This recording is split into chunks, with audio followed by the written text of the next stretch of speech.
에베소서 우리가 4장에 들어와서 1장, 2장, 3장에 있었던 어떤 교리, 가르침에 있어서 이제는 실천으로 옮겨야 하는 내용들을 사도 바울이 이야기하고 있습니다. 전반부에서는 교리를 이야기했다면 후반부가 되는 4장부터는 이제 실천하고 적용할 내용들을 말씀하면서 4장 1절에서 3절까지 첫 번째가 교회가 하나됨을 힘써야 한다라는 말씀으로 시작합니다. 세상은 하나 되기 위해 뭔가를 만들어가죠. 하나가 되기 위해 친교도 하고 하나가 되기 위해서 여러 가지 행사들을 하고 모임을 갖는데 교회는 처음 출발이 다릅니다. 교회는 주님께서 하나로 만들어 주셨다라는 것, 거기서 시작인 거죠. 하나 된 것을 우리가 지켜나가는 것, 그게 교회의 모습이라는 거예요. 여러분, 우리는 하나 되기 위함이 아니라 하나 되었어요. 이게 여러분이 와 닿는지 모르겠습니다만 나는 아무것도 한 것이 없는데 하나님이 나를 하나님의 자녀로 삼아주심으로 하나님과 또 그 아들 예수와 성령과 우리를 하나 되게 하시고 그 이름으로 모인 모든 백성들을 하나 되게 하셨다. 그러니 이제 하나 된 것을 힘써 지키는 일을 우리에게 부탁하고 있는 말씀이라고 그랬습니다. 근데 이 하나 됨의 근원이 무엇이냐? 그게 바로 6절에서 7절까지의 말씀들을 보면 그 내용이 지난주에 말씀드린 대로 우리는 한 몸이다. 한 소망을 가지고 있다. 한 세례를 받았고 그러면서 쭉 하나에 대해서 7가지 근원을 얘기하죠.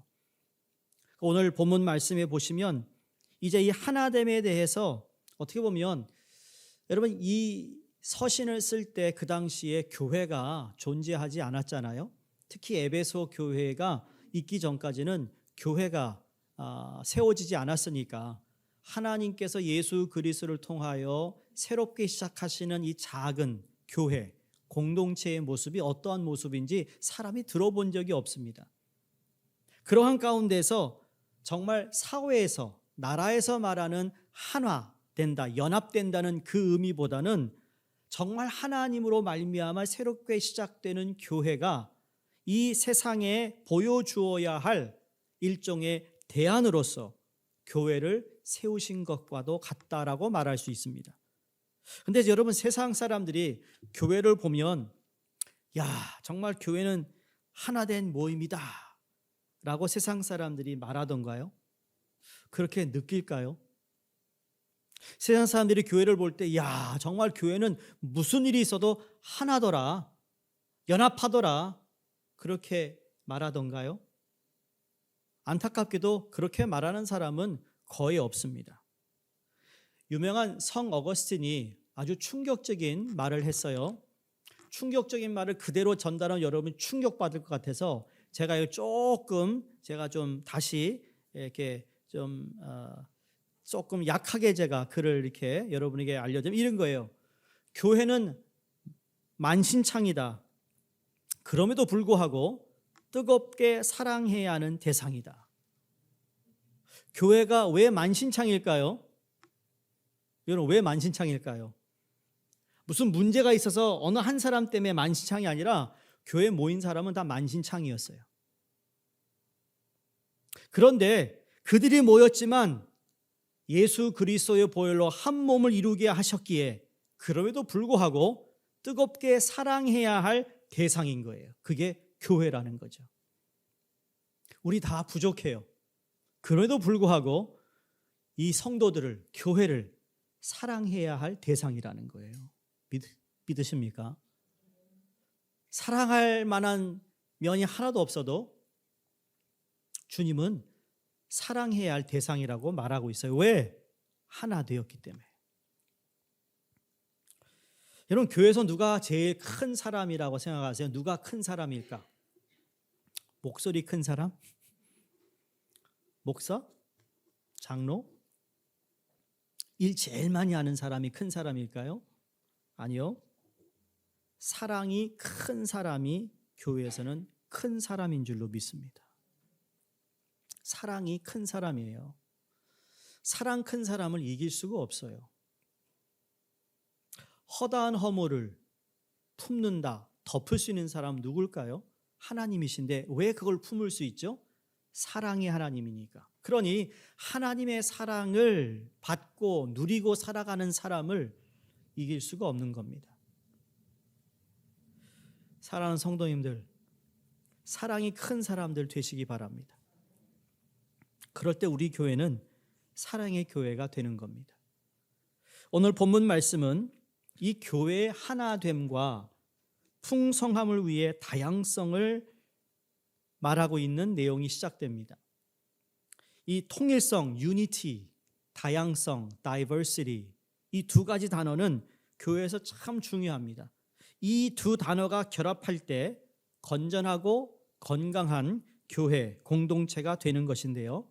여기서 우리가 기억해야 될 것은 통일성이 다양성을 잃게 되면 교회는 군대같이 되어버립니다. 근데 반대로 다양성이 통일성을 잃어버리게 되면 교회가 무질서가 되어버려요. 그러니까 통일성이 없으면 방종으로 치닫고, 다양성이 없으면 어떻게 될까요? 교회가 다이내믹을 잃어버립니다. 활력이 없어요.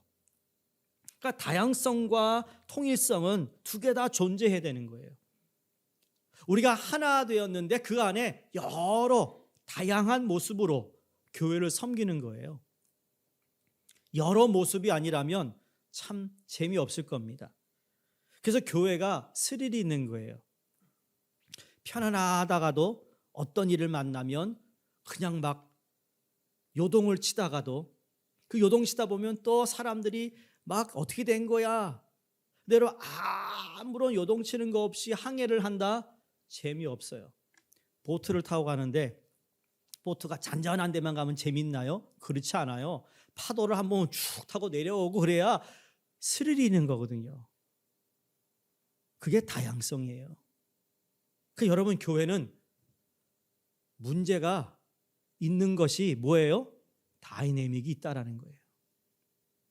문제거리가 많은 것도 문제지만 문제 없이 가는 것도 문제인 것이죠. 이 통일성을 가리켜 헬라어에는 카리스라는 단어를 씁니다. 이 통일성, 하나가 되기 위해서는 이 카리스, 즉 은혜가 필요한 거예요. 근데 이 은혜가 필요하지만 이 카리스가 우리에게 주어진 은혜를 통해 어떻게 나타나는가 하면 카리스마로 나타나는, 이게 바로 은사입니다. 우리는 저 사람은 카리스마가 있어, 그 무슨 재능이 있고 아주 특출한 뭔가 모습을 있다 생각하는, 그런 게 아니라 은사가 있다라는 것을 의미하는데 잘못 사용하고 있던 거죠, 오늘 세상에서. 여러분, 그래서 우리는 다 은혜를 받았어요. 카리스가 있고 그 은혜 받은 것을 통해 우리에게 선물로 주신 은사가 있어요. 그러니까 여러분은 다 카리스마가 있는 거예요. 옆에는 보세요. 카리스마 있는지 없는지. 상관없어요. 이미 카리스마가 있다니까요. 은사를 주셨기 때문에 우리에겐 다 카리스마가 있어요. 그런 사람이 있잖아요. 딱 처음 눈에 인상이 아주 센 사람이 있어요. 그 사람 보러 카리스마가 있다는 게 아니고 딱 봤을 때 온유해, 참 차분해, 그 사람에게도 뭐가 있어요? 카리스마가 있다 하는 거예요. 하나님께서 카리스, 은혜로 주신 이 카리스마인데, 문제는 은사에 대해 잘못된 이해 때문에 은사를 과시하거나 다른 사람의 은사를 시기하는 모습으로 인해 오히려 교회가 은사에 대해서 견고해지지 않고, 많은 경우 교회가 은사 때문에 흔들흔들 거리거나 은사 때문에 교회가 위기에 빠지는 일들이 있어요. 그래서 오늘 본문의 말씀은 은사에 대한 말씀인데, 그럼 세 가지를 통해 은사가 무엇인가를 우리에게 정확히 말씀하고 있습니다. 그 첫 번째, 은사는 은혜의 선물이에요. 아까 말씀드린 카리스, 그 다음에 카리스마. 카리스, 우리 모든 하나님의 은혜를 받았는데, 은혜를 받은 모든 하나님의 백성들에게는 이 카리스마, 은사가 주어졌다라는 거죠. 신약 성경 전체를 보시면 은사에 대해서 말씀하신 성경 구절이 딱 4군데 나옵니다.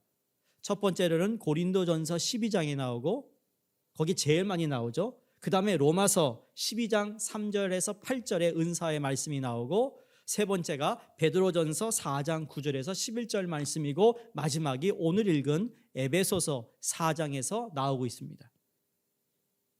이 은사는 성부, 성자, 성령께서 우리에게 주신 선물이라고 말씀합니다. 오늘 본문에도 7절에 그리스도의 선물의 분량대로라고 말씀하고 있어요. 이걸 보았을 때 예수님께서 우리에게 은사를 허락하셨다라는 것을 강조하고 있습니다. 아까 말씀드린 고린도전서 12장에도 성령께서 자기의 뜻대로 우리에게 은사를 주셨다. 그리스도의 선물의 분량, 그리고 성령의 뜻대로 우리에게 은사를 주신 것, 이거 우리에게 은사를 주셨다예요. 주시고 있다가 아니고 이거 역시도 주셨어요. 우리에게. 믿으십니까? 그러므로 은사라는 것은 은사를 받은 거에 대해서 과시하거나 교만할 수 있는 것이 아니라는 거예요. 은사 때문에 여러분 교만해서도 안 되고요, 은사로 인해 부러워하시거나 시기하지 않기를 바랍니다. 이유는 삼위일체 하나님께서 값없이 우리에게 주신 것이기 때문입니다. 그리고 하나님께서 그 은사를 주신 것은 나 개인의 유익을 위해 절대로 주신 것이 아니라 그 은사는 누구를 위해 주었는가? 교회 공동체를 위해 주신 것이에요. 우리에게 주신 선물이라는 것, 우리 교회에 주신 선물이라는 건 여러분이 받은 하나님의 그 선물, 그 은사를 이 교회 공동체에 와서 마음껏 활용하고 그것을 사용하라고 주신 것이라는 거죠. 그러니까 교회 성도들이 있을 때 여러분, 그 성도 때문에 내가 교회에 오면 내가 섬김을 받는 거, 왜? 그분의 은사를 활용할 때마다. 우리는 교회에 오면 누구의 섬김을 받지 않습니까? 다 섬김을 받아요. 이 모양 저 모양, 작은 모양 큰 모양으로 섬김을 받는데, 그게 왜 그런가? 본인에게 주어진 은사를 활용하기 때문이에요. 만약 여러분 가운데 내가 오면 와서 늘 섬김을 받았다면 이제는 여러분이 받은 은사를 가지고 섬기면 되는 거예요. 어려운 게 아니에요. 교회를 처음 나오셨어요? 교회 나온 지 오래되셨어요? 상관없어요. 우리에게 주어진 은사를 가지고 하나님께 드린다는 건 눈에 보이지는 하나님께 어떻게 드립니까? 그러나 눈에 보이는 그리스도의 몸의 지체를 향하여 내가 시간을 드리고 헌신을 하고 내가 섬길 때 교회가 세워지는 거예요. 여기에 아름다움이 있는 거예요. 강요해서 돈을 줘서, 세상은 그래요. 근데 교회는 그렇지 않아요. 저희 교회 그래도 제가 자부심을 갖는 건 참 우리 성도님들이 어떤 일에 있어서 참 자진해서 많은 일들을 하고 있다는 걸 제가 알고 있어요. 감사한 거죠. 본인에게 주어진 은사, 나는 이 정도는 할 수 있어 라는 마음으로 시작한 일들이, 여러분 누군가가 시작하면 거기에 사람을 하나님 붙여주세요. 그 일을 하나님이 기뻐하시는 일은 크게 하나님이 확장시키세요. 우리 난민 선교가 그렇게 시작된 거라고 말씀드렸잖아요. 한 주에 갔던 그 잠시에 우리가 가서 아이들을 돌보았던 일들이 여러분 선교센터를 세우고 선교사를 파송하고 거기에 지금 들어가는 여러분 액수며 우리의 에너지가 얼마나 큰지 모릅니다. 이게 하나님이 기뻐하시는 일이기 때문에 이 일을 계속 하나님이 하시고 있다는 것을 우리에게 증거해 주고 있는 것이죠. 오늘도 우리 교회에 그 한 분의 은사로 말미암아, 그 성도의 은사로 말미암아 교회에 큰 도움이 되고 있어요. 그 은사를 사용하는 분 때문에 우리가 유익한 신앙생활을 하고 있다는 사실에 감사할 수 있기를 바랍니다. 그러니까 우리 한 사람 한 사람에게 은사를 주셨고 그 은사를 받은 대로 섬긴다고 한번 생각해 보세요. 여러분 그 공동체가 얼마나 신이 날까? 신나지 않겠어요? 그 공동체 얼마나 유익한 일이 많을까?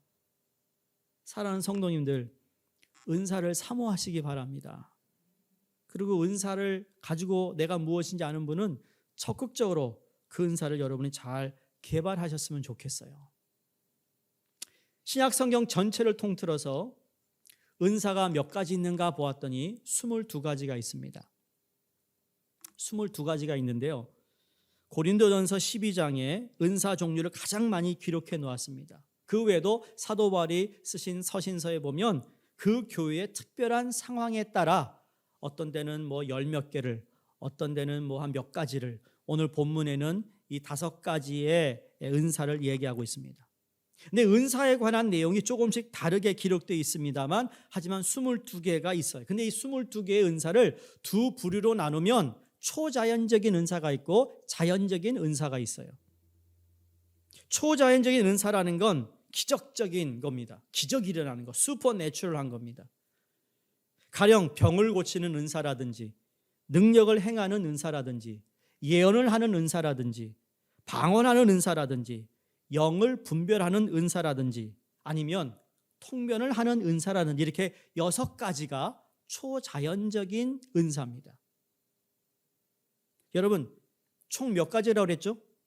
22가지. 근데 초자연적인 몇 개라고요? 6개. 그럼 몇 개 남았어요? 12개. 12개 남았어요. 아, 이거 봐. 야, 안 속네. 역시 셈이 빨라요. 16개 맞아요? 아, 일부 때는 내가 달러를 안 했더니 다 모르시더라고. 16개 남았다고. 16개가 남았어요. 그러면 6대 16인 것이죠. 초자연적인 것이 몇 개요? 6개. 자연적인 것이 16개? 12개 아니고요? 네. 근데 여러분, 우리가 영적 은사를 얘기하면 주로 어디에 많은 관심을 갖죠? 초자연적인 은사를 자꾸 생각해요. 그래서 너무 한쪽으로 기울어진 우리의 모습을 발견해요. 은사 그러면 항상 뭘 먼저 생각해요? 능력, 방언, 병 고치는 것 이런 것만 생각해요. 여러분 이거 회개해야 돼요. 왜냐하면 22개 은사는 다 동일해요. 다 같아요. 왜? 하나님이 우리에게 주신 것이기 때문에. 그러니까 왜 회개해야 되는가 하면 내가 이러한 특별한 초자연적인 은사를 가지고 있다고 자꾸 쇼업하는 분들 회개해야 되는 거예요. 교회가 그런 사람들 때문에 자꾸 어려움을 당해요. 왜? 자꾸 그걸 우월하다고 생각해요. 내가 능력을 발휘하니까 그렇지 않은 자연적인 은사를 가진 사람에 비해서 내가 좀 더 표출되니까 관심을 받게 되고 초점을 받으니까 이게 교회의 밸런스를 잃어버리더라는 거죠. 여러분 그런 부분에 관해서 지나치게 편향되었기 때문에 어쩌면 교회가 건강함을 잃었을 수도 있습니다. 다시 말씀드립니다. 모든 은사가 다 동일하게 귀합니다. 그러니까 은사에 대해 편향된 모습이 시정되어야 한다는 것이죠. 그러니까 기적적인 은사들에 대해서 편향적인 관심을 갖게 되면 여러분 그래서 그런 관심을 갖다 보면 잘못된 미혹되는 일들이 있어요. 너무 익스트림인 것이죠. 제가 신학교 다닐 때 한국에서 유학 온 전도사님이 계세요. 참 인자하신 분인데 내분인데 자녀는 없고 기도도 하시고 열심히 사역을 하시는 분이세요. 근데 이 전도사님이 자기도 지금까지 하나님께 방언을 위해 기도했다라는 거죠. 그 사모님은 뭐 방언 기도를 너무 잘하시는 분이에요. 그래가지고 이 전사님이 너무 사모하니까 저하고 이제 몇 전사님하고 이제 기도하는 분들하고 이렇게 수련회 가가지고 기도원 가서 1박 2일 우리 기도하자고 우리 전사님 꼭 방언 받게 해달라고 좀 기도해달라고 그래서 갔어요. 방언 받았을까 안 받았을까요? 또 이렇게 받아봐. 좀 받았어요 안 받았어요? 받았다. 안 받았다. 모른다. 모르다가 더 많아. 하여간 이렇게 못 받았어요. 그런데 여러분 그분은 방언은 안 받았어도 또 다른 은사가 있어요. 뭐가 있냐면 지혜로운 은사가 있어요. 어떤 상황에서 잘 풀어내는 은사가 있어요. 그러니 물론 사모해서 방언도 받으면 좋겠지만 어찌 보면 너에게 준 은사가 여러 가지 있는데 왜 그것만 자꾸 받으려 하느냐? 주어진 걸 잘 활용하지 할 생각을 안 하고. 그래서 그분이 신학대학원 졸업하면서 저한테 그럽니다. 그때 제가 전도사 때, 황 전사님, 나 이제 그런 기도 안 할 거야. 처음 너무 이게 팔려. 너무 말이야. 그거 못 받는다고. 이거 팔려서 안 되겠고. 두 번째, 내게 주신 은사를 내가 그냥 잘 활용하려고 그래. 근데 그게 맞는 답인 거예요. 선물을 하나님이 주시는 거잖아. 그게 선물인데, 물론 달라고 하면 줄 수 있지만 주님이 원치 않으면 안 줄 수도 있는 거예요.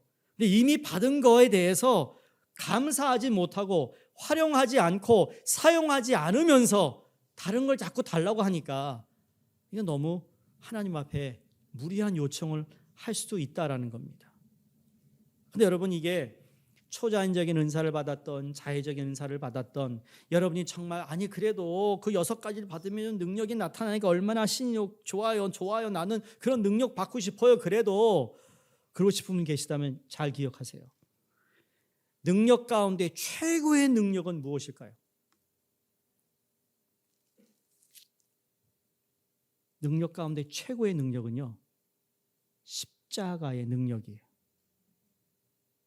여러분이 어떤 능력이 없다 할지라도 십자가만 붙들고 십자가를 의지하고 십자가를 지고 내가 주님을 따라갈 때 여러분 그때 능력이 나타나는 줄로 믿습니다. 십자가를 지는 곳에 하나님의 능력이 나타났습니다. 교회사를 봐도 그랬고 우리 신약에 있는 모든 교회들이 일어나는 걸 보면 다 십자가에 굴복한, 항복한 십자가를 의지했던 사람들의 삶의 흔적에 뭐가 났습니까? 하나님의 능력이 나타났어요. 사도 바울이 병자를 고치는 것이 여러분 그가 그런 은사를 요청했으며 간구해서 주어진 것이 아니라 그는 십자가만 외쳤는데 십자가를 외칠 때마다 하나님께서 살아계심을 증거해 주셨어요. 우리 십자가 사랑해야 돼요. 십자가 붙잡아야 돼요. 예수님의 십자가를 지는 사람이 그럼 어떤 사람일까요? 다른 거 아니에요, 여러분. 대단한 사람이 아니라 그 사람은 예수님을 닮으려고 애쓰는 사람이 십자가를 붙잡는 사람이고 십자가의 능력이 나타나는 줄로 믿습니다. 예수님을 닮아가는 성품, 그분의 인격을 닮아가려고자 하는 내가 말씀을 보며 기도하며 주님께서 내게 하신 말씀을 가능하면 명령에 순종하고 따르려고 하는 사람들에게 여러분 십자가의 능력이 나타난다는 거예요. 우리 교회 그 십자가의 능력이 많이 나타나기를 바랍니다. 목장에서도 그런 간증들이 나오기를 바라며 전도회를 할 때마다도 여러분 전도회 정말 전도할 수 있는 전도회가 되어야 되지 않겠어요? 우리가 성령의 은사를 구하면서 성령의 열매를 구하지 않았다면 여러분 이것도 회개해야 합니다. 성령의 능력은 더 원하면서 성령의 열매인 다시 말해 예수님을 닮은 성품에 관해서는 관심을 갖지 않았다면 하나님께 회개해야 돼요. 왜? 성령의 능력은 이 열매하고 같이 가기 때문이에요. 복음서에 말씀하신 마태복음의 팔복의 이야기도 다 모두가 그리스도의 성품을 말씀하고 있지 않습니까? 이 성품을 사모하시기를 바랍니다. 다시 본문으로 가시면 은사가 예수님으로부터 온다는 사실을 밝히면서 8절에 그가 위로 올라가실 때 그가 예수님이세요. 여기 승천을 말하고 있는데 올라가셨다 하였은즉 땅 안에 낮은 곳으로 내리셨던 것이 아니면 무엇이냐? 즉 예수님의 승천과 성육신을 사도 바울이 이야기합니다. 그러면서 10절에 내리셨던 그가 곧 모든 하늘 위에 내리신 자니 이는 만물을 충만하게 하려 하심이라. 왜 하나님께서 성육신 하시고 다시 승천하시고 위로 올라가셔서 우리에게 이런 은사를 주셨는가라는 것을 확인시켜 주시면서 그 은사를 주셨는데 왜 주셨는가? 그리스도의 은사는요, 기억하세요, 만물을 충만케 함입니다. 만물을 충만케 함이에요. 어떻게 은사가 만물을 충만케 할까? 만물을 충만케 하신다는 것은 예수님께서 만물의 머리이시기 때문에 그 머리이신 그분이 모든 만물을 품을 수 있는 예수님이라는 것을 우리에게 알려주고 있습니다. 자, 여러분, 교회가 예수님이 뭐라고 그랬죠? 몸이라고 그랬어요. 그 만물의 충만함을 어디에 주셨어요? 교회에 주셨어요. 교회는 지금 이 칼리지 포인트에 수종교가 있지만 이 로컬 철치가 만물을 품을 수 있는 하나님의 영향력을 가지고 있다라는 말씀이에요. 여러분, 그걸 우리가 뭐 돈으로 계산하고 무슨 교인 멤버로 계산하는 것이 아니라 우리 스스로가 예수 그리스도의 몸으로서 한 지체로서 내게 주신 은사를 활발하게 사용하면 사용할수록, 다시 말해 섬기면 섬길수록 그 만물의 충만함이 어디서 시작된다고요? 여기서부터 시작된다는 거예요. 이해가 되십니까? 만물의 충만하게 하심을 나 한 사람부터 시작되는 거예요. 나의 한 사람의 섬김이 다른 사람에게, 그래서 영어로 ripple effect라고 하죠. 물방울이 떨어지면 그 립플이 점점 퍼져나가듯 그 물 위에 떠 있는 모든 것들이 그 물의 흐름에 따라 움직이게 돼 있어요. 그게 만물의 충만함을 이야기합니다. 그걸 어디에다 주셨습니까? 교회에게 주셨어요. 세상 그 어디에도 주신 것이 아니라 이 만물의 충만하심, 지금도 이 피조물이 신음하고 있어요. 인간의 죄로 신음하고 있는데 그걸 회복시키기 위해 만물의 부족한 것을 채우시고 만물의 잘못된 것을 온전케 하시고 만물을 충만케 하신다는 거예요. 여러분, 그 충만함 때문에 아까도 우리 찬양대에서 불렀던 하나님 앞에 우리가 나갈 수 없는 가운데 떠났음에도 불구하고 우리를 다시 부르시는 하나님의 은혜가 그냥 어떤 이론이 아니라 하나님께서 부족한 것을 채우시고 계시고 잘못된 것을 지금도 온전케 하시고, 그래서 무엇을 위해? 충만함을 유지하기 위해 하나님의 그 일을 하고 계시다라는 거예요. 사랑하는 성도님들, 우리의 부족한 것, 다른 것으로 채워지는 것이 아니라 만물을 충만케 하신 그리스도로 채워진다는 사실을 믿으시기 바랍니다.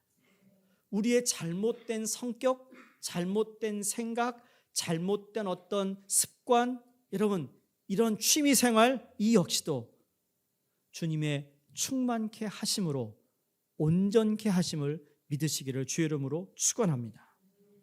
두 번째 은사는 은사의 내용을 말씀하고 있어요. 11절에 보시면 그가, 그리스도가죠. 어떤 사람은 사도로, 어떤 사람은 선지자로, 어떤 사람은 복음을 전하는 자로, 어떤 사람은 목사와 교사로 삼으셨으니, 이 다섯 종류의 사역자들을 언급하면서 그가 주셨다, 예수님이 그들에게 주셨다라고 말씀합니다. 이 말씀을 보면서 이런 의문점이 들어서 여러분에게 이 말씀을 간략하게 설명을 좀 드려야 되겠다는 생각이 들어요. 여러분, 신앙생활 하면서 성도와 목사와 어떤 관계를 맺어야 하는가 아시나요? 이것처럼 고민스러운 부분도 없다고 생각합니다.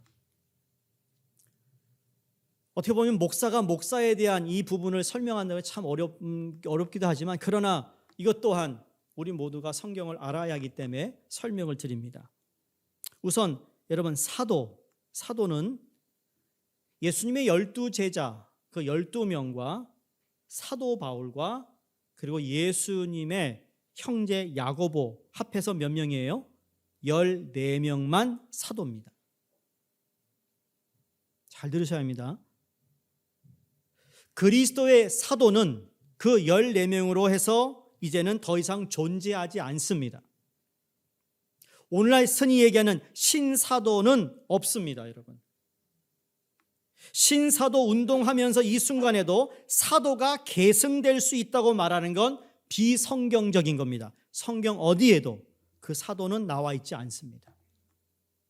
그래서 야고보 사도와 사도 바울 외에 12명 예수님의 제자, 이 14명만이 사도인 거예요. 오늘날 이것이 이상하게 비성경적으로 나가고 있어서 신사도라는 것을 얘기하는데, 여러분 그러면 지금도 그 사도가 사도직이 계속 계승돼야 되는데 바울과 야고보를 통해 사도는 더 이상 계승되지 않았어요. 2000년 동안. 그런데 갑자기 신사도라고 나온다고요? 그건 비성경적. 어디에도 나와 있지 않아요. 요한계시록에도 그건 나와 있지 않아요. 두 번째, 오늘 선지자. 선지자는 하나님의 입술로서 계시의 통로로 쓰임을 받은 사람입니다. 구약 성경에 보면 남유다 왕국이나 북이스라엘 왕국에 선지자들이 있었어요. 선지자들이 하나님이 부르셔서 그들의 입술을 통해 하나님의 말씀을 전했던 사람들이 선지자입니다. 근데 신약 성경이 완성된 이래로 새로운 계시는 주어지지 않았습니다. 그리스도 안에서 그리고 사도들에 의해서 정경은 완성되었기 때문에 여러분 계시가 완성되었어요. 그 말씀 뭔가 하면 성경이 하나님의 말씀 계시로서 66권으로 성경은 계시는 완성되었습니다. 믿으세요? 만약 어떤 목사가 설교하면서 어떤 누군가가 그게 뭐 하나님의 할아버지라 할지라도 여호와의 말씀이 내게 임하여 가라사대라고 말한다는 것은 비성경적인 겁니다. 그 사람은 성경을 모르는 거죠. 어쩌면 의도적이지 않을 수 있지만 신학이 빈약해서 그렇게 말한다면 연약한 것입니다. 그런 면에서 선지자는 지금 존재하지 않습니다. 하나님의 새로운 계시의 통로로 쓰이는 선지자는 존재하지 않다니까요. 그래서 여러분에게 가끔 그런 말씀 드리잖아요. 유튜브에 무슨 선지자가 이런 얘기했다, 무슨 예언을 했다. 여러분 그건 예언이지 선지자가 아니에요. 그런 예언은 무당한테 가도 무당이 얘기해줘요. 굿하는 사람한테 주면 무속인한테 얘기해도 뭐 누구랑 어디 가라 얘기해줍니다. 여러분 그건 절대로 하나님의 말씀이 아니 계시가 아니라고요. 오늘날 그거 없어요.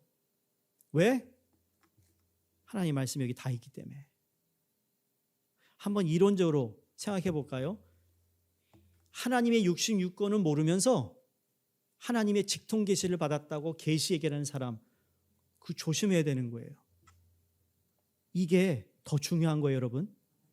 왜? 완성된 거기 때문에.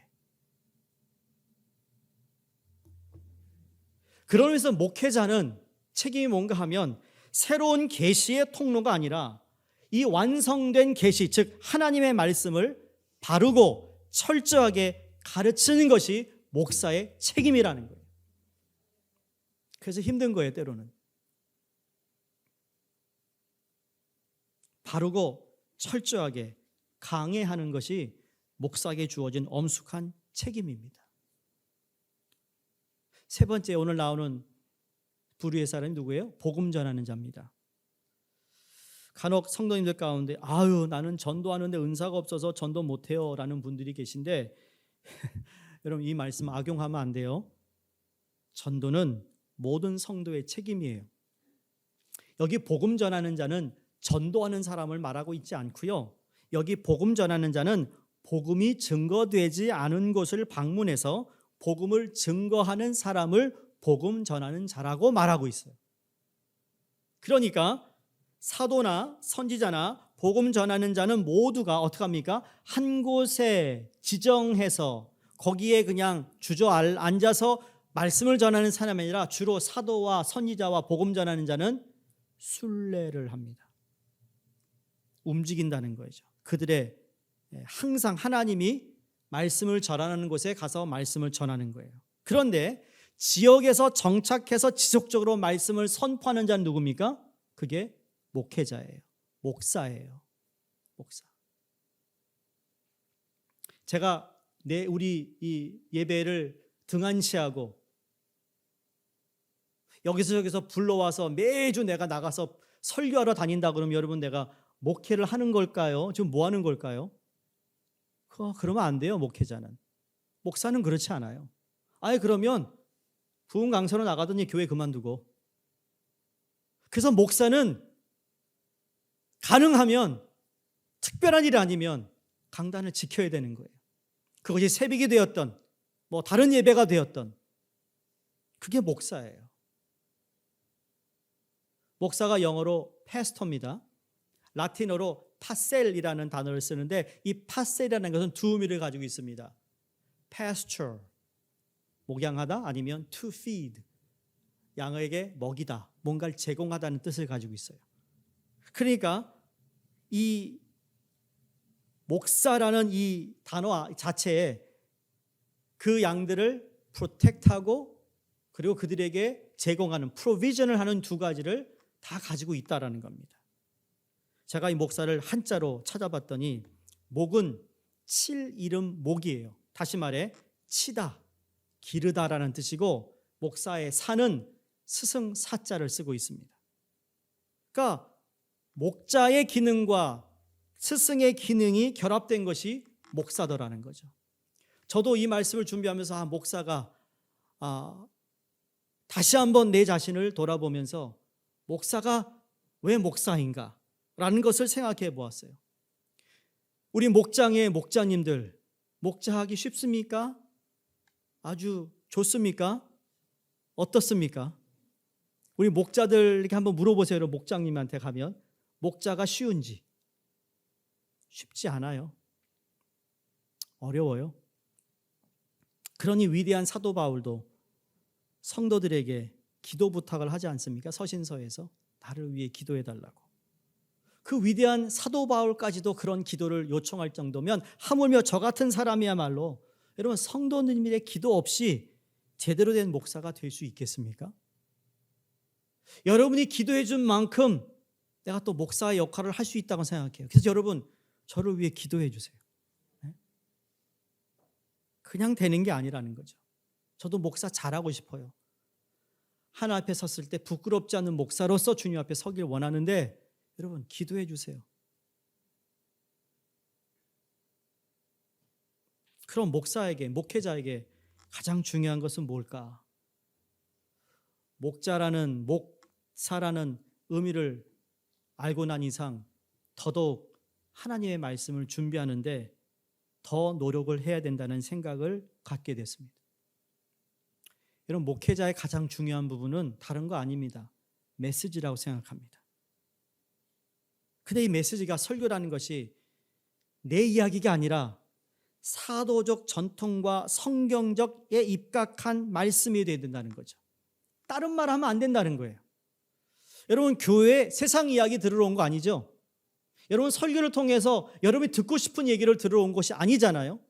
교회에 왔으면 하나님의 말씀을 알고 듣는 것이 가장 중요한 것이 아니겠습니까? 그 일에 더 최선을 하려고 합니다. 여러분 기도해 주세요.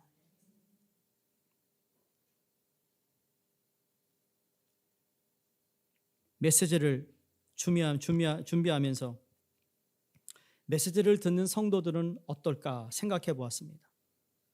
성도님들이 좋아하는 메시지, 싫어하는 메시지, 이게 하면 얘기를 하면 좋아할까, 싫어할까, 별로일까? 이것이 1차적인 관심거리가 될 수 없다라는 거예요. 오늘도 우리가 예배를 드리며 말씀을 듣고 있습니다. 이 말씀은 하나님의 말씀이고요. 그 말씀을 전하기 전에 나는 하나님 앞에 먼저 서야 되고요. 하나님의 말씀을 여러분에게 이게 대언을 하고 있지만 누가 또 듣고 있죠? 하나님이 듣고 있어요. 그러니 이게 너무 비중이 커요. 부담이 제일 많아요. 여러분 설교만 안 해도 목회하겠더라고요. 설교만 안 시켜도 목회하면 하겠다고요. 무슨 의미인지 아시겠어요?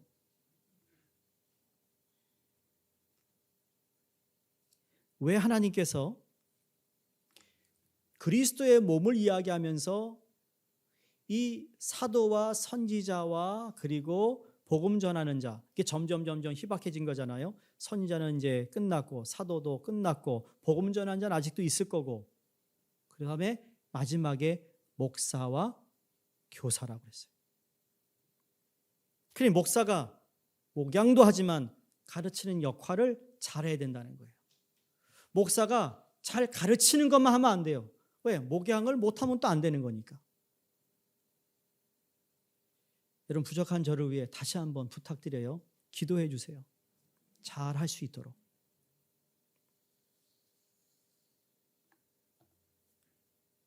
성도님들은 제가 이상하고 딴 이야기하지 않는 이상 이상 여러분 그리스도의 메시지를 들으실 때 귀를 쫑긋 세워 들으실 수 있기를 바랍니다. 그래서 피차 그리스도에게 초점을 맞추는데 목사가 관심을 갖고 성도님들도 그리스도에게 초점을 맞추는데 관심을 갖는다면, 그래서 목사도 그리스도를 의식하고 성도님도 그리스도를 의식하고 하나님의 거룩한 말씀을 의식하고 여러분이 하나님의 말씀에 의식한다면 여러분 그 말씀이 선포되고 들을 때마다 아멘, 아멘, 아멘의 화답이 있기를 간절히 바랍니다. 그래야 우리가 살고 교회가 세워지는 역사가 있으리라 믿습니다. 마지막 세 번째입니다. 은사를 주신 목적이 뭔가? 12절을 보겠습니다. 이는 성도를 어떻게 하여? 온전하게 하여 봉사일을 하게 하며 그리스도의 몸을 세우려 하심이라. 여기 성도를 온전케 하며라는 의미는 성도를 준비시킨다는 뜻입니다. 뭐 한다고요? 준비시킨다. 영어로 말하면 to equip이에요. 교회 목사와 교사들은 성도를 equip시키는데 무엇을 위해 equip시키는가?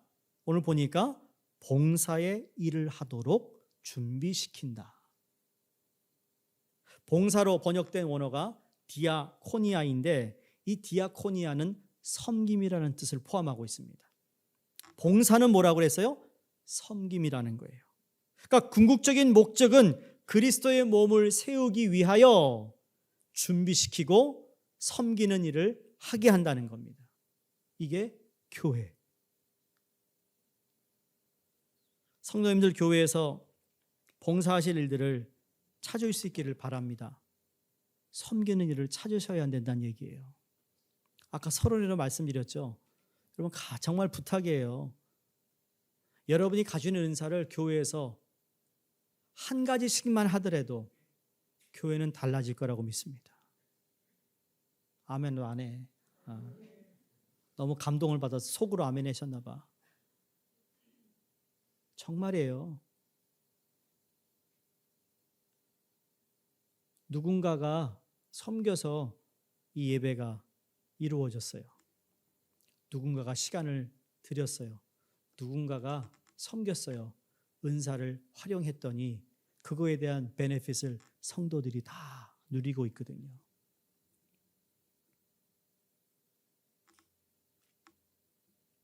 근데 우리의 섬김은 교회 안에서의 섬김으로 그치면 안 됩니다.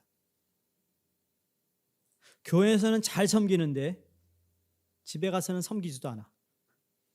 교회에서는 뭔가 막 하는 것 같은데 나가서는 꿈쩍도 안 해. 그러면 안 된다는 얘기예요. 왜냐하면 기억하세요. 그리스도는 만물을 충만케 하는데 만물을 충만케 하기 위해서 누구를 부르셨어요? 우리. 그걸 누구에게 주셨어요? 교회에게. 왜 주셨어요? 교회로 말미암아 만물을 충만케 하는 일에 쓰임을 받으라고. 흐름이 그런 거예요. 우리의 봉사는 교회 안에서만 머물 수 없어요. 교회 안에서의 봉사는 여러분 교회 밖을 섬기기 위한 연습장이라고 말해도 과언이 아닙니다. 우리는 세상을 변하게 하는 예수 그리스도의 이름으로 세상을 변화시키는 예수 그리스도의 제자로 하나님의 백성으로 살아야 하기 때문에 우리의 섬김과 우리의 봉사는 교회 안에 머무를 수가 없어요. 그래서 우리는 전도도 하고 선교지도 하고 데이턴의 지역 사회를 돕고 우리가 여러 가지 일들을 도우려고 하는 이유는 그 만물의 충만함이 우리 안에 임하여 그 일들을 예수님의 손이 되고 발이 되고 예수님의 입이 되어 세상을 충만케 하는 일에 쓰임을 받기 위해서라는 겁니다.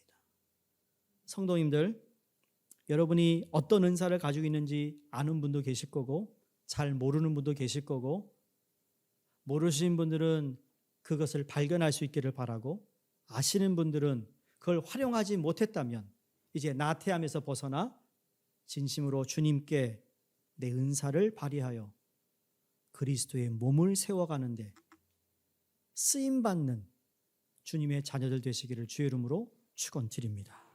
기도하겠습니다.